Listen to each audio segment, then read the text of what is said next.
بەرپرسیار. پیسخۆری ئەو کاتە دەگاتە لووتکە کە دەسەڵات و کۆمپانیا ئەبن بە دوو دەستی خوێ، ئەم دەست بۆ ئەو دەست، ئەو دەست بۆ ئەم دەست. ئیتر لێرەوە ئاو و زێراب تێکەڵاو دەبن، ئیتر لێرەوە تاعون سەر دەردەهێنێت، ئیتر لێرەوە شار دەبێ بە مەڵبەندی جرج. پیسخۆری لەو بەهایانە ئەدات کە مرۆڤ و کۆمەڵگایان پێڕاوەستاون. پیسخۆری ڤایرۆسێکە دوشمن ڕەشەکوژی گەلێکی پێدەکات، مرۆڤی پێدەکات بە پەنگ.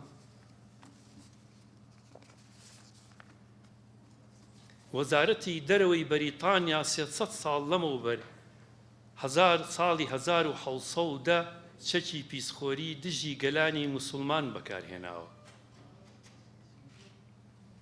وەزارەت ئامۆژگاری میستەر هامفێری سیخوڕی بەریتانیای کردووە کە هەوڵ بدرێت فەرمانڕەوای پیسخۆر و ناپاک هەڵببژێرن بۆ ئەوەی ناسکترین کاروباری وڵاتەکەیان بگرنە دەست. بە لەناوبردنی داهاتی نەتەوەیی، کوشتنی گیانی چالاکی و تێکۆشان ڕێگا لە گەشەکردن و پێشکەوتنیان بگیرێت و لاوەکانیان تووشی سەرگەردانی ببن، تووشی مەیخۆری، قمار و پیسخۆری بکرێن. میستەر هامفێر قسە زێڕینەکانی وەزیری کۆلۆنیەکانی دێتەوە یاد کە دەڵێت ئێمە بەهۆی شەراب و پیسخۆریەوە توانیمان ئیسپانیا لە مسڵمانەکان بسەنینەوە، دەبێ بە پشتبەستن بەم دوو فاکتەرە بەهێزە هەموو وڵاتەکانی تریش بگێڕینەوە ژێردەستی خۆمان. لە شوێنێکی دنیا مرۆڤێک حکمی لە ناوبردنی بەسەردا دەدرێت، بەڵام مردن سزایەکی بەس نابێت. دوای ئەوەی کە بە پلایسی داخ ڕۆنی لە کوڵ قوشمی تواوە ئەشکەنجە دەدرێت، دەبەسترێت بە 4 ئەسپەوە بۆ ئەوەی پارە بکرێت، بەڵام ئەسپەکان ڕانەهاتبوون بۆ کارێکی وا، بۆیە لەژێر قامچی جەلادەکاندا شەکەت بوون. ناچار جونگەی ئەژنۆ و قۆڵەکانی ئەم پیاوە بە چەقۆ قلیچ دەکەن بۆ ئەوەی ئەسپەکان بتوانن بیکەن بە 4 بەشەوە. بەزمی کوشتنی ئەم پیاوە 4 سەعات دەخایێنێت. ئایا تاوانێکی ئاوا لە کام وڵاتی دنیا ڕوو ئەدات؟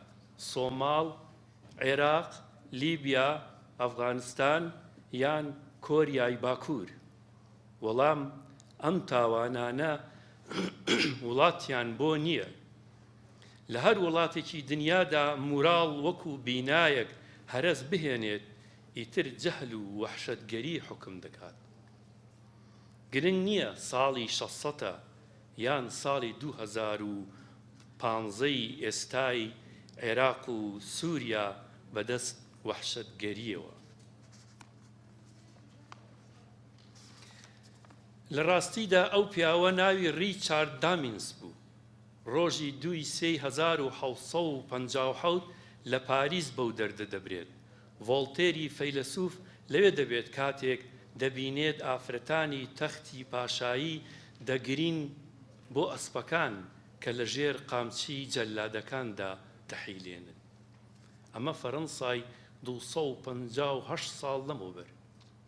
کاتێک تیرۆر 130 کەسی مەدەنی لە پاریس دەکوژێت، فەرەنسای ئەمڕۆ هاواری لێ هەڵسا خۆشەویستی بەسەر ترس و ڕقدا سەرکەوێت. فەرەنسا لە پێش هەموو شتێکدا دەستی گرت بە بەهاکانیەوە زەرر نەهێنن، چونکە ئەگەر فەرەنسا بکەوێت هیچ نابێت پێی هەڵسێتەوە. پیسخۆری ئەو ڕۆحا دەکوژێت کە مرۆڤ و کۆمەڵگا پێی هەڵدەستنەوە. جیاوازی نێوانی پاریس کە لەوێ 2 کچ لەسەر جادە ئاسایی ناودەمی یەکتری ماچ دەکەن لەگەڵ سعودیە کە دەستی مرۆڤی تیادا دەبڕنەوە، جیاوازی موراڵە. پیسخۆری ئەو دەستەیە کە دەگاتە ئەو شوێنەی کە دەستی تفەنگی ناگاتێ. پیسخۆری هەر نەوت نادزێت هەر گرت داگیر ناکە ڕەنگە خانوویەکی جوانت بۆ دروست بکات بەڵام خۆت دەکات بە قوتوی بەتاڵ ڕۆژانە مرۆڤ لاقە دەکات بە خۆڕایی ئێسقان ناکاتە بەردەمت هەموو بەهاکانتی لێت دەوێت ئەجینا شەو بێخەم ناخەوێت پیسخۆری مرۆڤ دەکات بە سەگی بێکلک ناڵێت مرۆڤ خۆی بێت کە خوێ خۆی بۆگەنی کرد پیسخۆری تا تەپڵی سەر دێت ئیتر ئەو خۆی هەموو لایەک دەجوڵێنێت هیوادارم ئەمڕۆ بە دەستنوێژەوە باسی پیسخۆری بکەین هەر کەسێک کە پشتمان تێدەکات تەمغەی پیسخۆری وەکو قوونی مەیمون پێوەی دیار نەبێت ئەمڕۆ لێرە خەڵات دەبەخشرێت بە کاک جەلالی سامەغا چونکە کاک جەلال دژی پیسخۆری جنگاوە گومان لەوەدا نییە کە کارێکی زۆری کردووە خۆشی وەکو نمونەیەک پیشان داوە کە خاوەن پۆست دەتوانێت بە جۆرێکی تر بژی لەوەی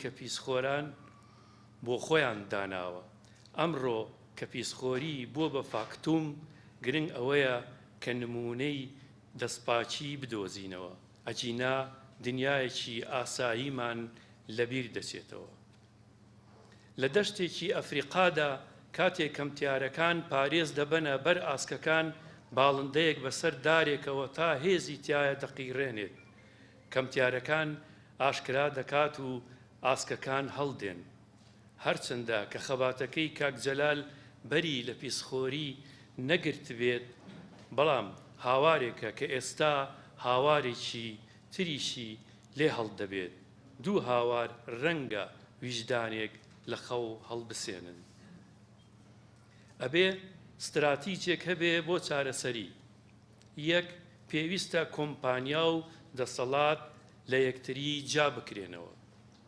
ئەوەی خاوەنی کۆمپانیا و بەرژەوەندیە نابێت لە دەسەڵات دابێت دوو ئەوەی پەیام بۆ گەل دەردەکات با لە پێشەوە بیسەلمێنێت کە هیچ پارە و مڵکێکی دزراوی لا نییە ئەجینا هیچ قسەیەکی لێوەرنەگیرێت سێ ئەو میدیایەی دژی پیسخۆری قسە دەکات با ڕیکلامی هیچ کۆمپانیایەکی پیسخۆر وەکو ڕیقنەی قەلەڕەش بە ناوچەوانیەوە دیار نەبێت سپاس بۆ گوێگرتنتان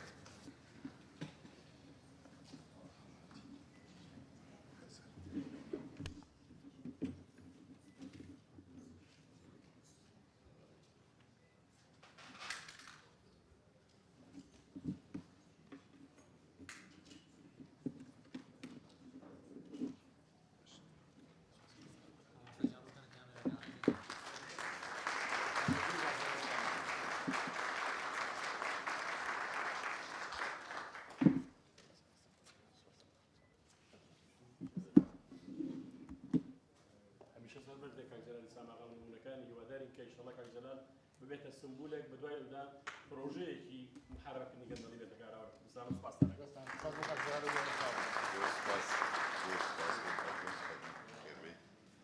بەڕێزان